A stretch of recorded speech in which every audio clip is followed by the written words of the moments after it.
работаем. Пока пригласите, пока вы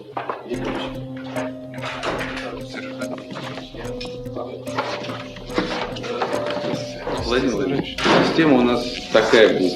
Мы будем снимать в системе без остановки. Здравствуйте. Добрый день. Ну вот, и мой момент настал. Добрый вечер. Владимир Владимирович, здравствуйте еще раз. Извините. Здравствуйте, мистер президент, приятно вас снова видеть. Вы когда-нибудь задумывались, сколько о Путине сняли фильмов? В Кремле, Вы освоились в Кремле вообще? А сейчас я даю интервью в Кремле. в Новоогарево, Резиденция Владимира Путина. в Сибирской тайге, Владимир Путин взял неделю отпуска. на земле. Вокруг тишина, нетронутая природа, ни одного человека, и вдруг... Смотрит Путин. И на небе. Российские мэтры Не очень ловко говорить в лицо руководителю какие-то слова. и иностранцы. Вам приписывают много заслуг. Настоящий сын России. Десятки полнометражных фильмов и сериалов, часы съемок. Последний вышел на Россия-1. Его снял главный путинский летописец последних лет. Давайте вместе с вами посмотрим на часы. Вот сейчас 22 часа 50 минут. О нем, приуроченному к 25-летию со дня вступления Путина в должность президента, вы наверняка слышали. В Кремле мы видим больше остальных. А мы покажем еще больше. Кто они, режиссеры путинской жизни, как снимают пропагандистское кино о президенте, сколько фильмов сняли за 25 лет и гвоздь программы – настоящая экскурсия по путинской квартире в Кремле. Этого не показал даже Зарубин. Прежде чем мы продолжим, одно важное объявление. Мало того, что замедление Ютуба в России увеличивает роль лайков и подписок под этим видео, так что если не поставили лайк и не подписались, обязательно это сделайте, так еще и важно оставаться на связи на случай, если YouTube заблокирует полностью. Чтобы не теряться, подпишитесь на нашу рассылку и все социальные сети. Инструкции по ссылке в описании. И не забывайте про донаты. Расследование – это дорого, но оно того стоит.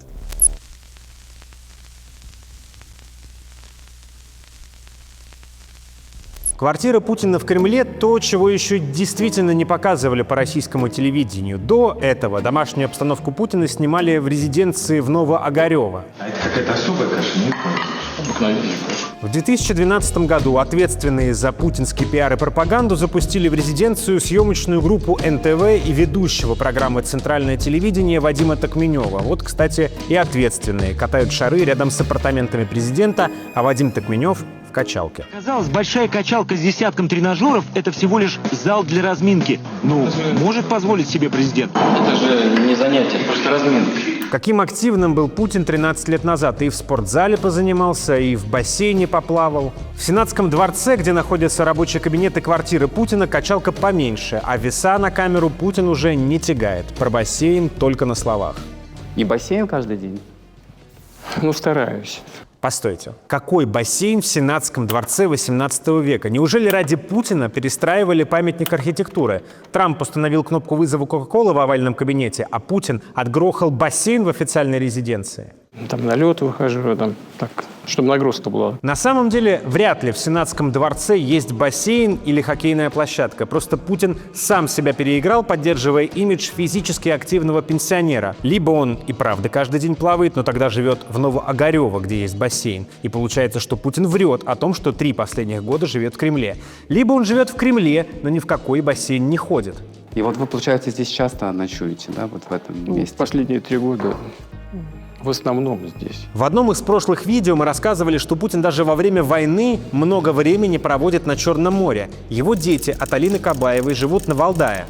Президент даже во время войны регулярно исчезает из поля зрения на несколько дней. Короче говоря, Путин не живет в Кремле, может, иногда остается там заночевать, рассказал проекту источник, близкий к Кремлю. Например, ваши внуки, они могут вам неожиданно позвонить и попроситься зайти сюда в гости? Или... Нет, могут, но все же понимают, что у меня такой все-таки график нон-стоп. Они стараются все-таки заранее предупредить, спросить, когда у меня будет какое-то окошечко во времени, чтобы...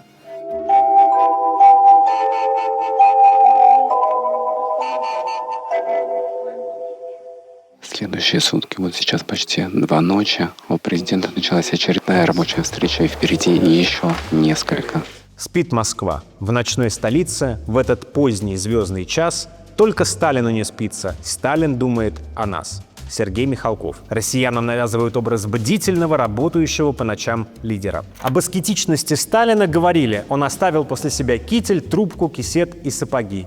У Путина ни вредных привычек, ни кителя. Президент России за собой даже свет не оставляет. Ничего такого героического нет.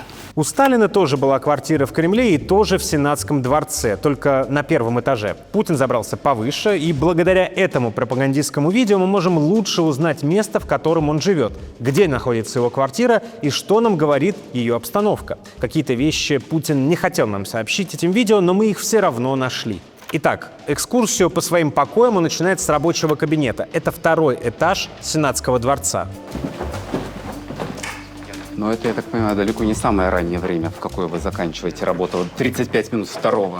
Я еще не закончил. Не закончили, да? Отсюда Путин ведет Зарубина в свои апартаменты. Выходят из приемной, поворачивают в пролет, который проходит через внутренний двор. По правую руку от Путина остается представительский кабинет, тот самый, с длинным столом. Дальше склейка, и Зарубин с Путиным уже у лифта. Где он находится? Фильм Зарубина не единственный источник информации об устройстве Сенатского дворца и рабочего места Путина. На сайте Кремля есть виртуальный тур по Сенатскому дворцу. Правда, в нем нет квартиры президента, даже снаружи нельзя увидеть те окна, за которыми Путин и Зарубин пили чай. Есть еще видео с инаугурации. Трансляция 2018 года начиналась из кабинета Путина. Оттуда, без единой склейки, президент бродил по знакомым коридорам дворца, засматривался на картины, пока гости ждали его в Андреевском зале Большого Кремлевского дворца. И на трансляции Путин идет тем же маршрутом, что и ведет Зарубина. И вот дверь, ведущая к лифту. Путин жмет на 3-й этаж. Попадаем туда. Что хорошего в такой работе? Вот они с Зарубиным выходят и оказываются в голубой комнате. Дальше архивные кадры, но вновь Путин и Зарубин появляются, видимо, в той же самой комнате перед лифтом. Отсюда начинаются апартаменты. Как видите, недалеко. Первое, что здесь бросилось в глаза — портреты Александра III, прозванного миротворцем. Странность портрету царя добавляет фон. По левую руку от императора нечто похожее на Крымский мост. По правую — какой-то зеленоватый храм. По форме и цвету этот собор похож на храм вооруженных сил в подмосковном парке «Патриот». И на фоне этого портрета царя-миротворца Путин провел значительную часть интервью, в котором рассуждал о применении оружия массового поражения. Не было необходимости применять оружие, о котором вы сейчас сказали. И, надеюсь, и не потребуется. У нас достаточно сил, средств для того, чтобы довести начатое в 2022 году до логического завершения с нужным для России результатом. Что ж, идем дальше. И попадаем в столовую, где Путин зачем-то похлопал по выключателям. Учитывая, что ничего не выключилось и не включилось, выглядит довольно странно. Кажется, хозяин квартиры и сам не понял, зачем он это сделал. Чем угостить? Посмотрим, что-нибудь найдем. У этого странного жеста Владимира Путина есть объяснение. Так он поддерживает образ человека из народа, объединенный с небогатыми россиянами, основой электората, общими бытовыми ритуалами. В 2017 году на прямой линии Путин рассказывал уроки домашней экономии, которые ему преподал отец. У меня папа лазил там, счетчик смотрел, каждую копеечку высчитывал, чтобы заплатить вовремя. Вовремя и в полном объеме заплатить за электричество, которое мы там... У меня до сих пор привычка есть. Я не могу оставить включенным свет. Я когда выхожу, я всегда свет выключаю. Даже в Кремле. Заметьте, кстати, под выключателем набор заграничной питьевой воды, Перье и ВОЗ. Иностранная водичка в Кремль дырочку нашла. И на карте эти помещения, гостиная и столовая, расположены вот здесь. Отсюда Путин ведет Зарубина подкрепиться на кухню. В холодильнике президент обнаружил дешевые товары из крупных российских ритейл-сетей, а мы обнаружили странные 5-литровки с водой в углу. Судя по тому, что в столовой иностранная вода, а на кухне бутыли, видимо, в Кремле проблемы с чистой водопроводной водой. Из-под крана лучше не пить. Кефирчиком огвоздить. Кефирчик. Рядом с холодильником тостер, который реквизиторы забыли подключить к электричеству. Ну или Путин вытащил вилку из розетки, чтобы меньше за коммуналку платить. Вкупе с якобы привычкой гасить за собой свет выстраивается образ аскетичного правителя, который глубокой ночью гостеприимно встречает репортера гостелевидения. Хотите? Да. Возьмите, пожалуйста, с рук. Я как-то не могу оттуда их вытащить. Упаковал Александр Григорьевич. Конфеты от Лукашенко, а холодильник из Беларуси Путин решил не брать. Доверился швейцарской технике Liebherr. Кстати, компания не ушла полностью из России. У Liebherr есть завод в Нижегородской области, который производил строительные краны и авиаоборудование. А путинский холодильник, судя по цвету, расположению полок и дверной ручки, сделан в Болгарии. Как известно, курица не птица, Болгария не за граница. Все российское, да? Ну, конечно. А че же? На фоне Путина и Зарубина в столовой список иконы «Спас нерукотворный», оригинал которой находится в Третьяковской галерее. И картина, и икона нарочито в кадре, как будто их специально выставили так, чтобы они постоянно были на фоне Путина. Но вряд ли Путин смотрит на картины, ведь почти в каждой комнате его квартиры, показанной в фильме Зарубина, есть телевизор. Гостиная с портретом Александра, телевизор в столовой, телевизор в спортзале, телевизор в кабинете. Нет их только на кухне и в часовне, куда мы сейчас тоже направимся. В фильме «После столовой» Путин повел Зарубина в спортзал, но на самом деле они пошли сразу в часовню. Вот они идут по коридору, нам подсвечивают костюмы, стоящие прямо в проходе. Все здесь. Впервые можем увидеть. Когда включается свет, мы видим бордовые стены, а после склейки Путин и Зарубин оказываются в личной библиотеке Путина. На кадрах мы видели, что они должны были прийти в эту точку, прямо над рабочим кабинетом, но после монтажной склейки они оказались вот здесь, немного дальше от него. Это такая, ну, как бы скажем, личная это библиотека. ваша личная. Да. Из библиотеки Путин и Зарубин попадают в спортзал. Это, вероятно, следующая после библиотеки дверь. Тут мало что интересного. Крупный план на потрепанной перчатке. Путин тренируется для легендарных бросков. Его жизнь находится в опасности. И в конце концов приходим в часовню, которая находится прямо над рабочим местом Путина. Здесь, как и в кабинете, список казанской иконы Божьей Матери. В домовой часовне Зарубин не задерживается. Без всяких вопросов. Да, хорошо. Если хорошо. есть вопросы, то... Видимо, в каждой резиденции Путина, официальной или нет, есть домашняя церквушка. В недавно отремонтированном дворце под Геленджиком там есть даже трон. И иконы во дворце своеобразные. Например, в триптихе оказалась икона князя Владимира. Портретов Александра III на фоне какого-нибудь космодрома Восточный тогда не нашлось, но кто знает, может быть, они и появились. Ну, там еще 2 спальни есть. Путин не показал спальни, президентские покои в Кремле, но указал рукой, что они находятся дальше от спортзала, то есть в северном углу Сенатского дворца. Теоретически, если это и правда так, то Путин по ночам может глядеть на Красную площадь, а окна его покоев видны из-за Кремлевской стены. Помашите президенту при случае. Квартира, видимо, досталась Путину в наследство от Ельцина, как и президентский пост. По словам нашего собеседника, жилую часть Сенатского дворца несколько раз ремонтировали под Путина, но сама квартира, кабинет в его нынешнем виде появились при Ельцине. Сенатский дворец начали ремонтировать в 1994 году и сдали, когда Ельцин победил на выборах 1996 года.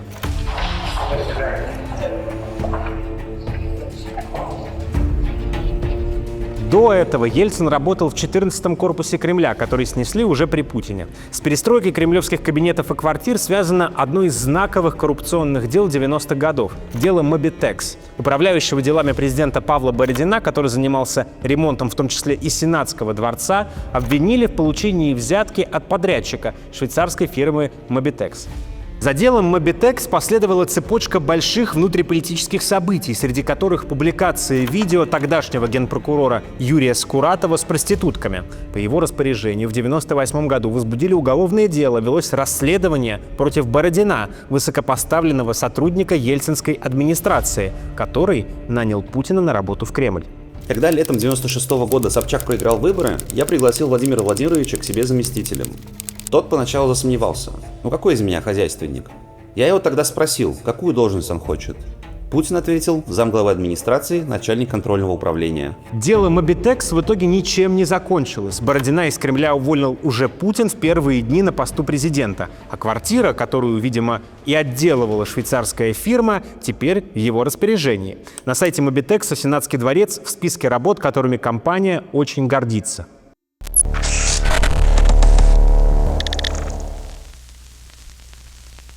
Весь хронометраж фильма Павла Зарубина — 1 час 38 минут. При этом 2/3 фильма — архивные кадры. Новые интервью, экскурсии Путина по качалке и кухня занимают лишь 40 минут чистого времени. Следующие сутки, вот сейчас почти 2 ночи, у президента началась очередная рабочая встреча, и впереди еще несколько. «Россия, Кремль, Путин» — второй фильм Зарубина. Первый назывался «Россия, Кремль, Путин».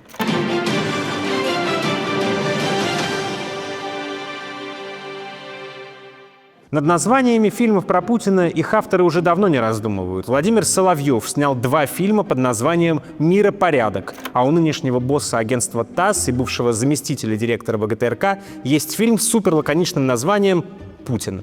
Но вернемся к Зарубину. Его первый фильм вышел в ковидный 2020. Перед прямой линией больше волновался. И вскоре попал в президентский пул.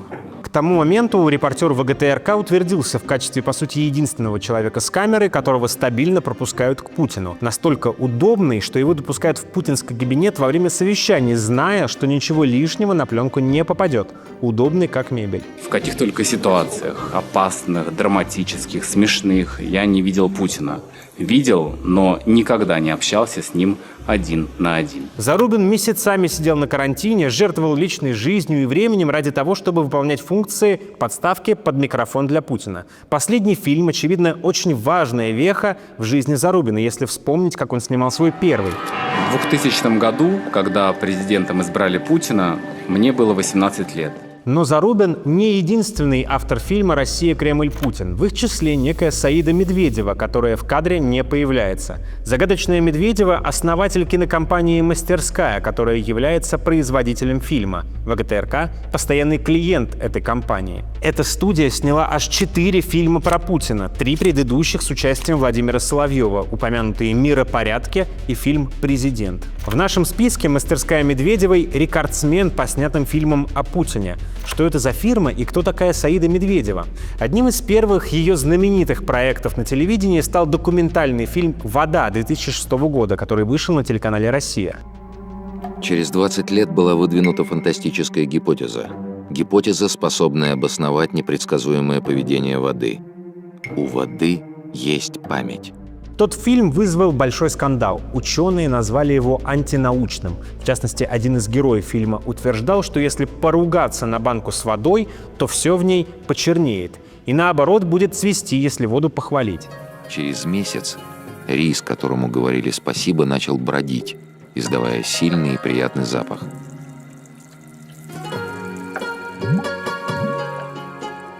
Рис из второй банки почернел. А рис, на который не обращали внимания, начал загнивать.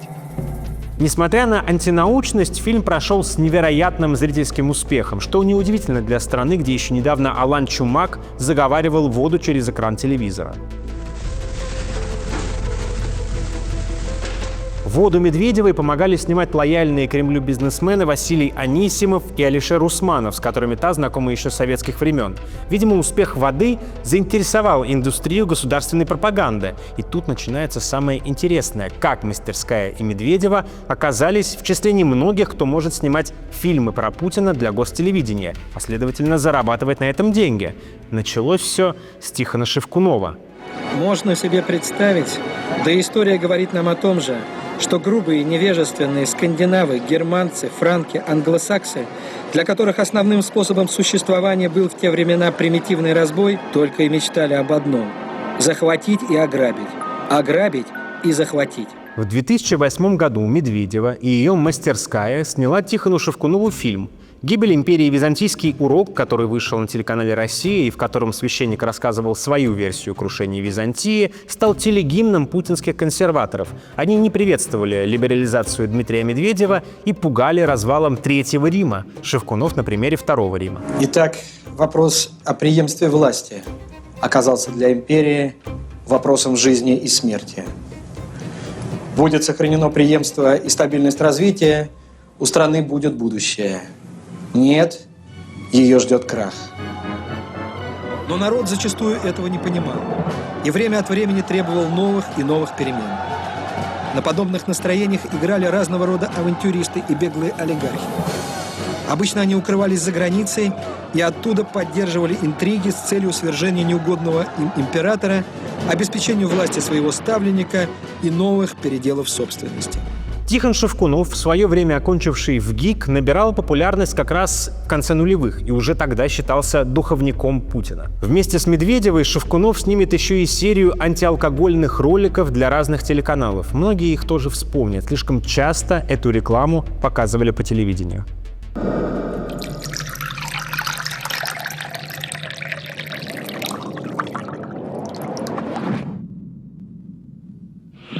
Когда алкоголь попадает в кровь,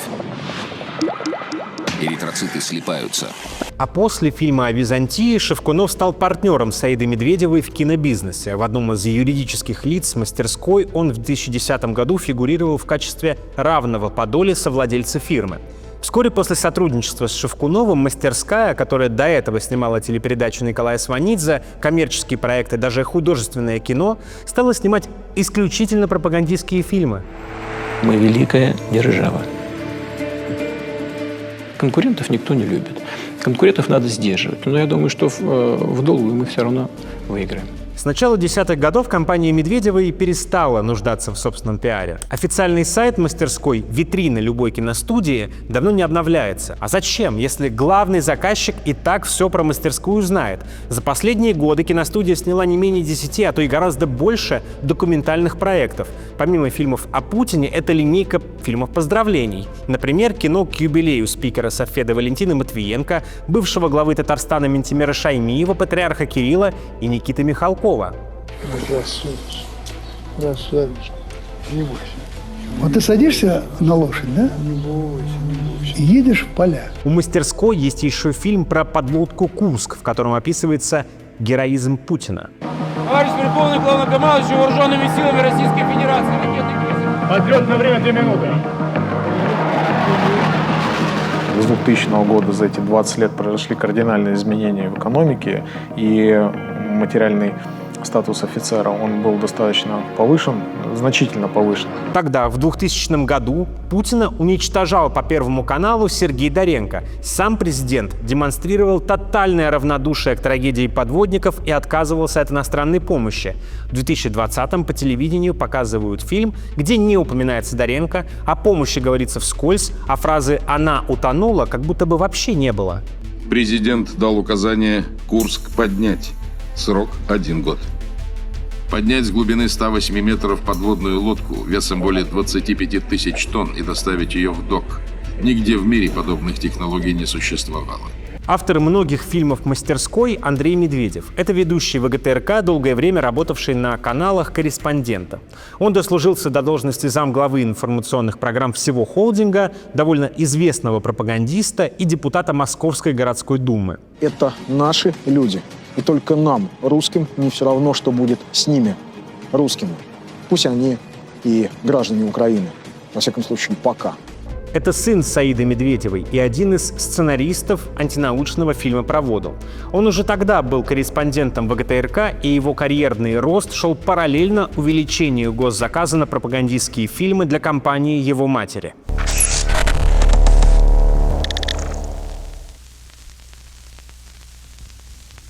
Путин, как метко подметили авторы последнего фильма о нем, у власти 25 лет, и все эти годы про Путина снималось кино. Продолжительности киновселенной позавидовали бы даже самые искусные голливудские продюсеры. Вот отдавая приказ о начале специальной военной операции, вы осознавали, что это приведет к настолько серьезным изменениям в нашем обществе, что поднимутся даже вот уже какие-то вроде полузабытые вот эти глубинные силы народа. Не только думал, но я надеялся именно на это. За эти годы о Путине сняли более 20 фильмов в документальном формате. То есть это не просто интервью. Мы брали в расчет только фильмы, в которых не просто есть ответы на злободневные вопросы, а полноценный рассказ о путинском правлении. Фильмы, где Путин снимался в быту, и ситуация, где обычно камеры не снимают президентов. Хоть задачей всех этих фильмов была показать как бы настоящего Путина, обычного супергероя, который пришел спасать страну, за 20 фильмов и 25 лет настоящего Путина нам так и не показали. Ну, например, «Во дворце». Аквадискотека, аквадискотека, царь среди досуга, здесь мне будет супер. На яхтах. Или с его настоящей семьей. Мы так вот друг друга любим. Но какого Путина нам показывали? И самое главное, кто это делал и как сложилась судьба этих людей? Фильмы о Путине выходят всплесками.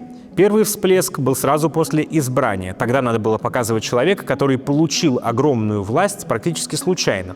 Путина выбрали не всенародно, а кулуарно. Страну надо было познакомить с человеком, который стал ей управлять. Мы хотели вас порадовать анекдотом о Путине, ни одного анекдота. Это что, значит, вас народ не принял еще? Я думаю, серьезно относятся просто. Задачу показать настоящего, живого Путина поручили студии «Остров» и режиссерам Сергею Мирошниченко и Виталию Манскому. Они сняли фильм «Неизвестный Путин», который показали по тогда еще телеканалу РТР. Сейчас это «Россия-1». Ох, ох, ох, все есть, все есть, все есть. По какому поводу было шампанское? В фильме впервые на экранах появилась Вера Гуревич. Это классная руководительница Путина, которая до сих пор, а ей 90 лет, помогает пропагандистским изданиям генерировать новости в стиле «когда Путин был маленький с кудрявой головой, делал одноклассникам прием он болевой». Вижу, Путин стоит чуть в стороне, а ребята все кольцом вокруг К, который лежит на земле и не может подняться. У К оказался перелом в области щиколотки. На следующий день, отправив после уроков всех из класса, оставила Путина. Ни о чем не спрашивая, говорю, зачем сломал ногу К? Вера Дмитриевна, есть люди, которые никаких слов не понимают или не хотят понимать. Они понимают только силу. Было Володе тогда всего 14 лет.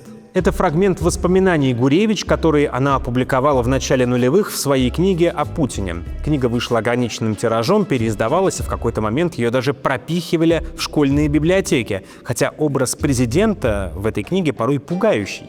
Там Гуревич, среди прочего, описывает, как с ней снимали интервью. Эпизод фильма о президенте Путине снимали за 2 недели до его первых выборов. А после победы на них Гуревич привез в Кремль сам Алексей Громов. Тогда пресс-секретарь Путина, а сейчас ответственный за пропаганду замглавы администрации президента. Алексей Алексеевич, тот, что постарше. Он раньше не был таким злым. А один из режиссеров первого документального фильма о Путине, Виталий Манский, сначала возглавил отдел документального кино на ВГТРК, а затем ушел оттуда. Позже стал последовательным критиком главного героя своего фильма. В 2018 году на основе тех же съемок он выпустил уже не прославляющий Путина фильм, а наоборот изобличающий «Свидетели Путина». Вы немного себя как бы звездой не чувствуете? Нет. Я отношусь к этому как к элементу, который включен в рабочий график сегодняшнего дня. Его коллега Сергей Мирошниченко ничего о Путине больше не снимал. Он стал знаменитым еще до этого фильма. Мирошниченко — автор документального проекта «Рожденные в СССР», который начал снимать в конце 80-х и продолжает снимать до сих пор. В 90-е вместе со студией 3Т Никиты Михалкова он основал кинокомпанию «Остров», так утверждается на сайте студии. То есть семья Михалковых десятилетиями занимается пиаром российских вождей. Пошлость. Звенящая пошлость.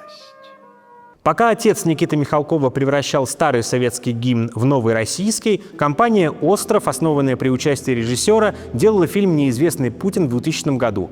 Фирма существует по сей день, а Мирошниченко – член правления Союза кинематографистов, который возглавляет Никита Михалков. Кроме того, автор первого фильма о Путине – лауреат всевозможных премий и член множества жюри. Он поддержал аннексию Крыма в 2014-м, требовал снять с проката «Смерть Сталина» в 2018-м. В общем, общем, такой заметный деятель российской официальной культуры. Виталий Манский выпустил еще один фильм о Путине в 2001 под названием «Високосный год». А в 2002 президента снимал уже Игорь Шатхан, который записал самое первое интервью с Путиным еще в середине 90-х, когда тот был заммэром Петербурга. Нужно относиться к истории как к тому, что было, и этого не вычеркнуть из нашей истории. «Вечерний разговор» вышел в эфир в отличие от следующих фильмов режиссера о Путине. Картины «В пути» и «Однокашники президента», которые, вероятно, не показывали Путина во всей красе, не пропустили на телевидении.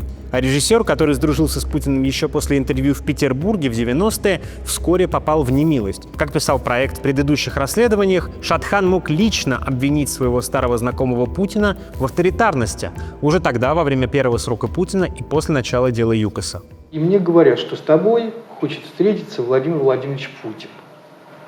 И вы меня, конечно, извините сейчас, Владимир Владимирович, но я спросил, а кто это? После Шатхана в киновселенной Путина наступил перерыв, который закончился появлением «Мастера». В 2007 году Никита Михалков выпустил фильм к 55-летию президента, который вообще-то должен был уйти через полгода на покой. Но фильм Михалкова кричал: «Это только начало». Огромное количество людей в нашей стране, доверившие свою жизнь президенту Путину, сегодня могут честно сказать, что этот человек реально повлиял на их жизнь. Михалков косвенно участвовал в съемках фильма о Путине в 2000-м, а через несколько лет снял свой собственный. Близкий Михалкову Тихон Шевкунов стоял у истоков мастерской, которая будет снимать фильмы про Путина после Михалкова и вдобавок снимет полнометражку к юбилею самого Михалкова. Вот такой круговорот мастеров высокохудожественной пропаганды. Подумай, сколько, вот ничего не делай, сколько из 10 человек от этого бы не отказалось. Если больше 5, откажись. И, вероятно, именно промах с Шатханом, режиссером, который поругался с Путиным, заставил путинских пиарщиков идти по проверенным авторам. После Михалкова фильмы о Путине будут снимать либо штатные сотрудники федеральных каналов и свои кинокомпании, либо лояльные западные режиссеры и журналисты, которым еще и приплачивали, как Хуберту Зайпелю, например. Его фильм вышел в 2012 году, в котором мир увидел Путина в таежных снегах. В том же году свой фильм выпустил телеканал НТВ. Его приурочили ко дню рождения Путина. Имя ему Алексей Навальный. Вот. И не хочу принизить достоинств ни одного из возможных лидеров оппозиции. Но каждый из них, кроме шума, крика, внешнего эффекта, он должен что-то сделать. Он тогда избирался на фоне крупнейших протестов. А программа «Центральное телевидение», одной из немногих, их показывала и давала слово оппозиционерам. Правда, недолго. Весной 2012-го ключевых сотрудников и авторов ЦТ убрали с НТВ, а программу решили переформатировать. Ведущим остался Вадим Токменев, а на телеканале, который в начале путинского правления называл президента «крошкой Цахисом», об оппозиции стали снимать только разоблачающие фильмы. Новый сезон обновленного ЦТ открылся фильмом о Путине. Это прием. 8 часов вечера.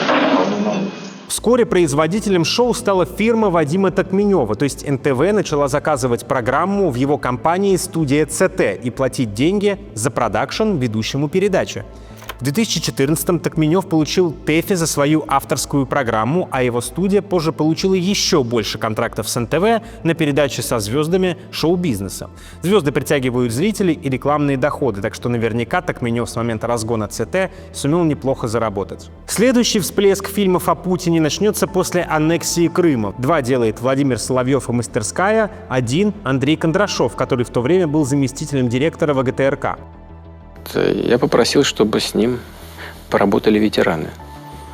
Вы попросили лично? Я попросил. Кондрашов, в отличие от Соловьева или Зарубина, кому попало подобные проекты, не отдает. Многие его фильмы выпускает студия «Наше кино», которая зарабатывает так же, как и «Мастерская». Эта фирма, связанная с Кондрашовым, получала сотни миллионов рублей на псевдодокументалки для РЖД. Сам он после нескольких фильмов о Путине в Крыму, на Валааме и в «Вечности» перешел на работу в ТАСС. Кондрашов возглавляет агентство 2023 года. Мы, когда встречались с вами в предыдущий раз, вряд ли могли даже представить, какие изменения произойдут за это короткое время. Почему же нельзя было представить? Как раз можно было представить. Всплеск фильмов о Путине, вероятно, должен был убедить россиян в правильности аннексии полуострова и общего курса на разрыв с Западом.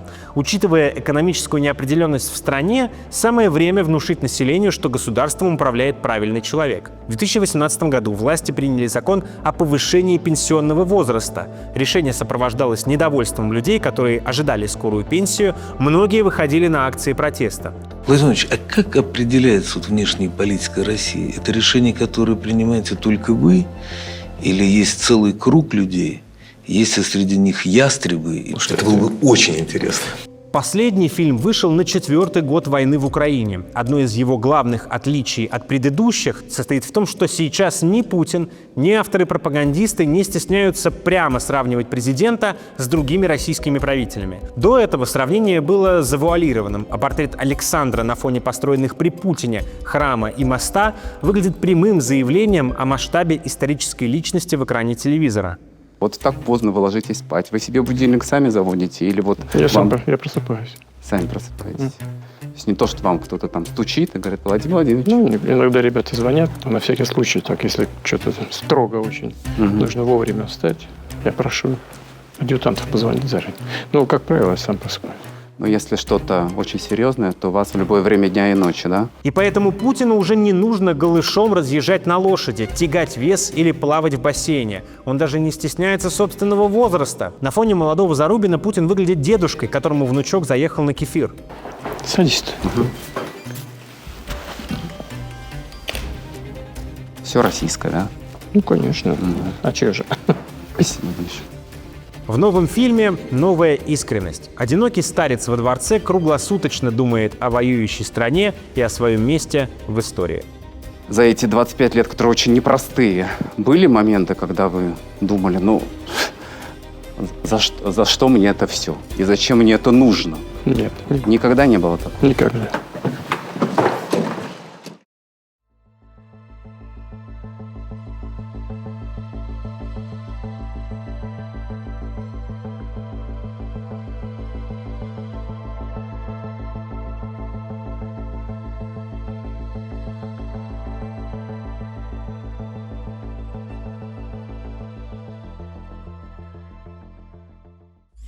Проект. Узнаете впервые.